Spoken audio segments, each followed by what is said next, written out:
மறுதரம் மருத மலைக்கு நீங்க வந்து பாருங்க ஈசன் மகனோடு மனம் விட்டு பேசி பாருங்க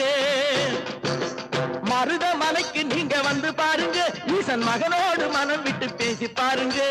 தீராத வினைகள் எல்லாம் தீர்ந்து போகுங்க சத்தியமா சொல்லுறேன் தீராத வினைகள் எல்லாம் தீர்ந்து போகுங்க அது தீராவிட்டால் வந்து என்னை கேளுங்க அது தீராவிட்டால் வந்து என்னை கேளுங்க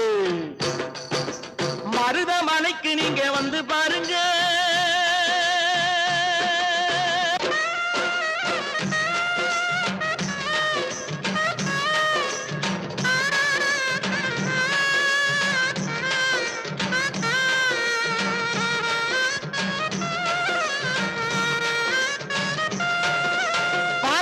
சிவனாரும் மிதிச்ச மலை இங்கு பாம்பாட்டு சித்த வந்து வசிச்ச மலை